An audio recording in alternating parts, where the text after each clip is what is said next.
어떤 사람들에게는 정말 아기가 안 생겨가지고 슬픈 일이기도 합니다만, 또 이게 너무 잘생긴 사람도 있기도 합니다만, 지금 우리나라는 이 저출산 문제 때문에 너무나 많은 고생들을 하고 있습니다. 어떠한 정책을 내어놓아도 지금 저출산이 해결되고 있지 않습니다. 제가 어떤 정책에 대해서 말씀드리고 싶은 건 아니고요. 이 시험관 아기는 그럼 언제부터 시작됐고, 과연 이 시험관 아기를 만들었던 동물들은 우리 인류를 위해서 어떻게 도움을 줬는지 이야기를 하도록 하겠습니다. 왼쪽에 보이는 아이, 1978년 세계 최초로 태어난 러블리 루이스, 바로 루이스라는 아이입니다. 세계 최초의 시험관 아기 루이스라는 아이고, 오른쪽에는 다 자란 루이스의 모습입니다. 1978년 이 루이스의 탄생은 특히 카톨릭에 대해서는 굉장히 혁명적이었습니다. 사람이 실험실에서 수정이 돼서 태어난다. 이건 바로 신의 영역을 도전한다는 것이었죠. 원래 수정이라고 하는 것, 수정, 정자와 난자가 만나는 수정이라고 하는 것은 몸 안에서만 일어나야 되는 현상입니다. 그리고 그거는 당연한 것이고, 우리는 그 현상을 신비롭고 그리고 그 현상에 대해서 중요하다고 생각을 하고 있었습니다. 정자와 난자를 몸 밖으로 꺼내서 현미경에서 관찰을 하고, 관찰을 넘어서 정자와 난자 이 두 생식세포를 만나게 하고 수정을 시켰습니다. 실제로 몸 안에서 일어나는 현상과 매우 유사한 현상들이 일어났고, 그 현상들이 이제 몸 안에 다시 들어갔더니 실제로 착상이 되고, 착상된 후에는 사람의 임신기간 40주를 거쳐서 아이가 태어나게 된 거죠. 그래서 정확한 명칭은 시험관 수정 아기라고 해야 맞습니다. 이제는 많은 사람들이 시험관 아기로 해서 이 시험관 아기란 단어는 매우 일상적인 단어가 되어 있죠. 자, 그럼 시험관 아기는 그럼 바로 사람부터 했을까요? 역시 아니겠죠. 무턱대고 사람의 생식세포, 정자세포와 난자세포를 무턱대고 가져올 수도 없는 거고, 가져다가 이거를 어떻게 쓸지도 모르고 이것들이 수정됐는지 안 됐는지 알 수도 없는 거죠. 자, 아리스토텔레스도 동물의 장기를 이해하기 위해서 그걸 해부하고 거기서 어떻게 생겼는지 알고 공부를 했었던 거죠. 그래서 사람들도 과학자들도 똑같이 했습니다. 정소와 난소에서 우리는 그 생식세포를 연구실로 가져다가 수정을 해봤던 거죠. 사람이 아닌 바로 토끼였습니다. 그래서 월터 휘퍼라고 하는 영국의 과학자가 있는데요. 1980년대부터 이 시험관 수정을 내서 연구를 했다고 알려져 있습니다. 1890년대에는 우리나라는 정말 어떤 일이 있을지 모르겠지만 찾아보면 동학혁명쯤이지 않았을까 싶기도 한데요. 벌써 영국에서는 이 시험관 수정에 대해서, 그리고 수정이 어떻게 될까, 수정된 개체 정자와 난 후에는 어떤 일이 일어날까를 이 토끼를 통해서 많은 연구를 하게 되었다고 합니다. 토끼를 통해서 실제 수정도 해보고 실험실에서 수정된 배아를 다시 토끼의 몸속에 이식을 했더니 임신이 되고 태어난 거죠. 이렇게 만들어진 이 토끼를 통해서 개발되고 확립되어진 이 시험관 아기는 바로 사람의 불임과 난임 해결에 아주 중요한 대안이 됐죠. 과거에는 원인을 몰랐던 것들이 많습니다. 물론 지금 현재도 이 불임과 난임의 원인을 모르는 경우도 더 많다고 해야 합니다. 저는 사람의 산부인과 의사가 아니기 때문에 정확하게 몇 프로쯤이나 되는 원인을 모르겠지만, 원인을 모르지만 그 모르는 일부 중에는 바로 이 시험관 수정을 통해서 해결할 수 있다고 합니다. 지금 전 세계에 시험관 아기로 태어난 사람의 숫자가 제가 알기로는 700만 명이 넘습니다. 1978년도에는 한 명이 태어났죠. 지금 약 43년이 지났습니다. 하지만 이 시험관 기술로 태어나는 숫자는 700만 명을 넘었고, 매해 그 숫자는 기하급수적으로 아마 늘어날 것이라고 믿고 있습니다. 여러분 주변에는 아직 시험관 아기로 태어난 사람을 보지 못했을 수 있지만, 저는 제 주변의 동료 교수님 그리고 아시는 분들도 시험관 아기로 태어난 사람이 제가 아는 사람만 5명이 넘습니다. 그 아이들이 특별히 다르다 그런 건 아주 똑같습니다. 과거에는 이 시험관 아기로 태어나면은 처음에는 이게 일찍 죽을 거야 막 이런 얘기도 했었거든요. 근데 지금 루이스라는 사람은 벌써 태어난 지 43년, 우리나라 지금 43세가 되었고 한 가정을 잘 이루고 아이도 낳고 행복하게 잘 살고 있습니다. 생명은 그만큼 굉장히 불가사의한 영역이고 정자와 난자가 수정이 몸 안에서 이루어지든 몸 밖에서 이루어지든 그 수정의 단계가 이루어지고 나면 태어나는 과정들은 우리의 생각하는 것 이상으로 굉장히 혁명적으로 이루어지고 되고 오랫동안 살아갈 수 있는 능력을 갖고 있습니다. 자, 그런 연구가 여기서 끝나는 게 아니라 이제 이런 시험관 수정은 더 본질적으로 우리는 생명의 근원을 참고할 수 있는 상황으로 가게 됐습니다. 즉 정자와 난자를 수정할 수 있었다는 것, 생명체를 눈으로 볼 수 있다는 건 정말 신비로운 일입니다. 제가 대학교 때 공부를 하는데 정말 놀라웠던 게 뭐였냐면 젖소가 새끼를 낳는데 한우가 나온 거예요. 깜짝 놀랐어요. 그게 벌써 98년, 99년이니까 벌써 20년 넘었죠. 와, 아니 어떻게 젖소가 한우를 낳지? 그래서 그때 알게 된 게 바로 시험관 수정이었거든요. 저는 그때부터 이 정자 난자 세포 수정이 되고 수정된 것들이 태어나고 하는 과정들에 대해서 어떤 과정이 일어날까를 계속 현미경을 통해서 관찰하다가 조기가 중요한 세포구나 라는 것들을 알게 되었고, 그런 세포들이 왜 중요한가를 알게 되었습니다. 바로 그 중요한 세포, 여러분도 많이 들어봤을 배아줄기 세포입니다.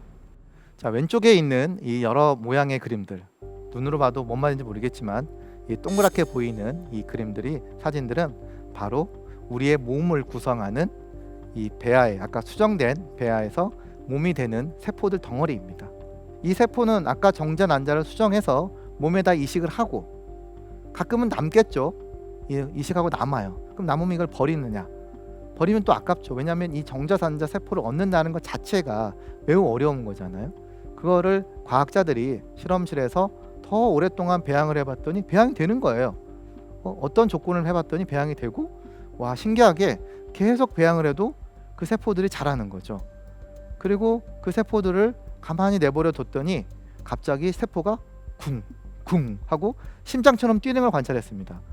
사람들은 깜짝 놀랐죠. 우와, 세포가 심장처럼 되는구나.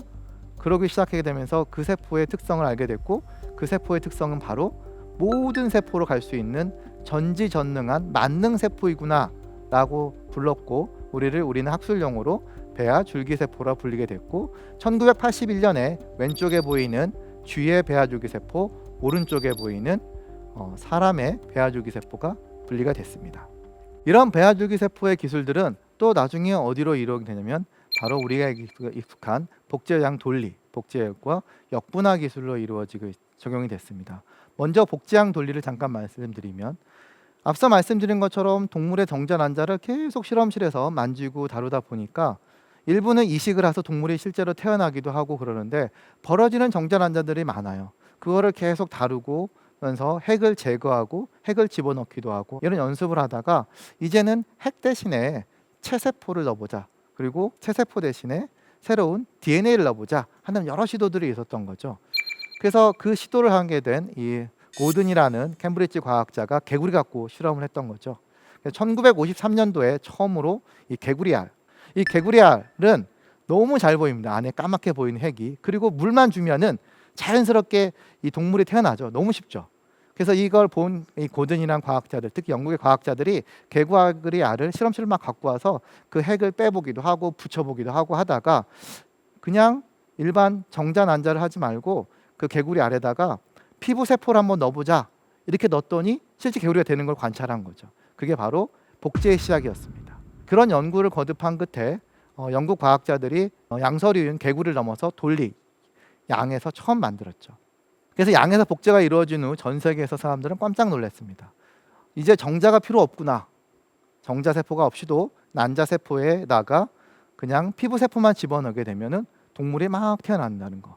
그래서 쥐, 소, 그다음에 돼지, 고양이, 그다음에 말, 원숭이, 개 등 많은 동물들이 태어나게 됐습니다. 여기서 한 가지 재미있는 사실을 저는 말씀드리고 싶은 건데요. 그럼 왜 하필 복지양 돌리가 있을 때 양이 먼저일까죠? 한 번쯤 이거 생각을 해보신 사람이 있을지 모르겠습니다. 실험동물 하면은 아까 얘기했지만 토끼나 쥐여야 돼요. 토끼의 임신기간 한 달입니다. 쥐의 임신기간 21일, 양의 임신기간 150일이에요. 그러면 상대적으로 새끼도 많이 낳는 거죠. 양은 한 마리나 두 마리 낳고 토끼는 여러 마리 낳고 쥐는 더 많이 낳는 건데, 실험하기에는 쥐나 토끼가 훨씬 빠른데 왜 양이 복제가 먼저 됐을까? 자, 그 이유는 바로 역사의 문화와 관련이 있습니다. 자, 영국에서 이 연구가 된 거라고 했지만 물론 과학은 다 유럽에서 많이 이루어졌죠. 그래서 유럽에서는 가장 중요한 음식이 바로 양고기였습니다. 그래서 양고기를 많이 먹게 되니까 많은 양들이 희생이 되는 거죠. 그럼 희생되고 양의 많은 노폐물들 나왔겠고, 그 중에 하나가 바로 정자세포와 난자세포를 버려지게 됐고, 이 버려지는 양의 정자세포, 난자세포를 가지고 많은 과학자들이 연구를 해가지고 복제를 하게 된 거죠. 그래서 실제로 양의 정자, 난자에 대한 연구는 다른 어떤 동물보다도 굉장히 많은 연구가 되어 있습니다. 그 이유는 바로 이런 문화와 관련이 있기 때문입니다. 그리고 이 복제 기술을 발전하고 사람들이 놀랐던 것처럼 이 체세포가 바로 동물의 개체가 된다는 것을 이해하는 건 바로 아까 얘기했던 역분화 개념입니다. 정자와 난자가 수정이 되고 사람이 태어나죠. 그럼 사람은 죽어야 끝나는 겁니다. 내가 다시 태어날 수 있다? 다시 역으로 돌아가는 거죠. 피부가 다시 정자가 되고 피부가 다시 난자가 될 수 있다. 그거는 복제를 통해서 증명이 됐는데, 이걸 좀 더 단순하게 할 수 없을까를 생각한 과학자가 바로 일본의 시냐 야마나카입니다. 보시는 이 시냐 야마나카는 의사 출신입니다. 집안 정통으로 임상 의사들인데, 본인은 임상을 해봤는데 너무 소질이 안 낮아가지고 저는 그냥 연구할래요 해가지고 일본의 정신으로, 일본의 오타쿠 정신 있잖아요, 하나만 몰두한 거죠. 그래서 그 난자에 뭐가 있는지를 다 밝혀가지고, 야, 난자 내에서 A라는 물질, B라는 물질, C라는 물질, D라는 물질이 있더라. 이런 물질들을 세포에 막 주입을 하니까 이 세포들이 바로 다시 수정난된 것처럼 원시 상태로 돌아가더라라는 걸 알게 된 거죠. 그래서 이 사실을 알게 된 이 시냐 야마나카와 앞서 보여드린 복제 개구리를 만든 고드는 이런 공로로 노벨상을 받게 되었습니다. 나아가서 더 엄청난 일이 이루어지고 있습니다. 자, 오른쪽 그림 동글동글하게 보이죠? 이게 바로 쥐의 난자세포입니다. 자, 그럼 이게 특별하니까 제가 설명을 갖고 나왔겠죠?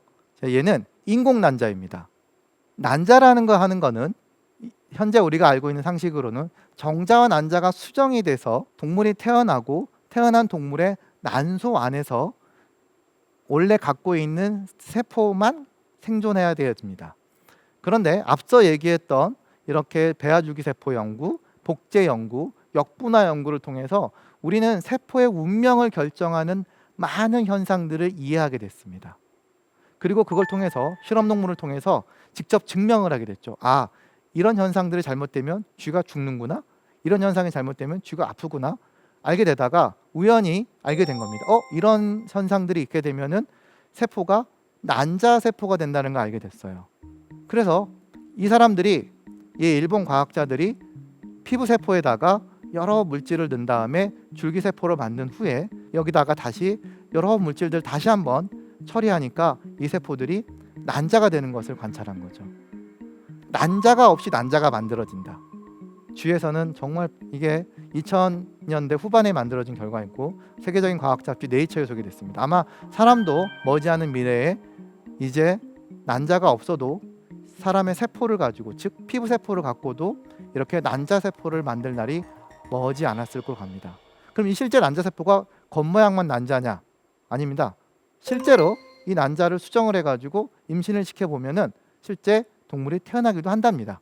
아직까지는 높은 확률이 아니지만 실제로 태어날 수 있다고 합니다. 더욱 놀라운 것들은 앞으로 이런 현상을 우리는 과학적으로 더 빠르게 이해할 수 있다는 거죠.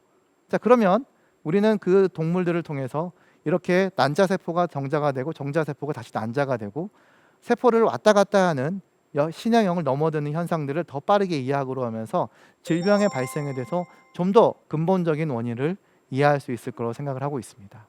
이렇게 엄청난 일들이 지금 현대과학은 이루어지고 있습니다. 제가 동물을 너무 연구에만 쓰이는 부분들을 말씀드렸어요. 정말 제가 앞서 말씀드리는 이렇게 세 가지만 얘기했죠. 바로 백신, 인슐린, 시험관하기. 여기에 희생된 동물만 해도 제가 생각해도 수백만 마리는 될 겁니다.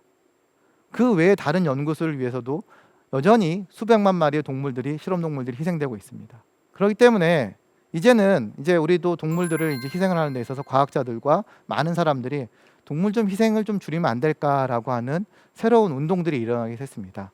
그래서 동물 희생을 줄이는 3R 운동이라고 합니다. 그래서 리플레이스먼트, 리덕션, 그러면 리파인먼트. 그래서 동물의 숫자를 어떻게든 간에 줄여보자. 리덕션. 10마리 실험할 거 5마리만 하자. 5마리만 할 거 3마리만 할 수 있으면 좋지 않느냐. 숫자를 줄여보자. 그리고 실험을 할 때 혹시 고통을 줄 수가 있어요. 왜냐하면 뼈를 가르는 실험을 한다든지 새로운 약을 개발하다 보면 그 약이 너무 아플 수가 있고, 또 뼈를 하다 보면은 너무 또 힘들게 하는 수술이 있잖아요. 그럴 때 최소한의 고통, 마취제, 진통제, 수술 시간 단축 등 어쨌든 고통을 최소화해 볼 수 있게 노력을 해보고, 그 다음에 실험은 꼭 동물 실험을 해야 되냐 근본적으로. 그래서 동물 실험을 안 하고 그냥 할 수는 없느냐, 그런 대안도 찾아보자 라고 하는 리플레이스먼트 운동들이 이루어지고 있죠. 그래서 이제 그런 대안 중에 하나가 바로 화장품들이 원래는 동물 실험을 많이 했었는데, 이제는 동물 화장품을 출시한 화장품이 동물 실험을 통해서 만들어지면 수출이 안 돼요. 그래서 유럽에서는 벌써 동물 실험을 승인한 화장품은 수입을 받지 않습니다. 자, 이렇게 우리가 정말 노력을 많이 해야 되는데, 사실 노력을 해서 많이 줄여가려고 하는데 다시 코로나가 생겨가지고 지금 또 많은 동물들이 희생되고 있어요. 하지만 우리 과학자들뿐만 아니라 모든 이 과학을 생각하고 있거나 혹은 이 관련된 종사자분들도 이게 동물을 무작정 연구동물로서 실험동물로서 희생만 시키는 것들이 아니라 이렇게 줄이고, 그 다음에 그 동물들의 중요성을 알고 줄이려고 하는 이 3R 운동을 하고 있습니다. 그리고 여기에는 아직 없지만 최근에 또 하나의 R 운동을 추가하고자 하는 게 나오고 있습니다. 바로 리젝션입니다. 리젝션. 연구에 필요하다고 해서 무조건 다 승인할 거냐 이거죠. 아, 내가 이러이런 연구가 필요해, 나 승인해줘. 지금은 거의 모든 연구가 승인이 됩니다. 왜냐하면 필요하니까요. 근데 진짜 필요한지는 좀 찾아보자는 거죠. 그래서 우리가 만약에 거부할 수 있다면 동물 실험도 리젝션을 좀 많이 시켜보는 방법도 생각해보자라는 게 아직은 논의 단계이긴 하지만 이제 태도되고 있습니다. 이런 3R 보너스, 이런 운동들과 동물을 보호하는 운동들은 이제 점점 더 많은 발전을 일으킬 것으로 생각을 하고 있습니다. 자, 오늘 제가 현대의학의 발전, 실험동물에 대해서 설명을 드렸습니다.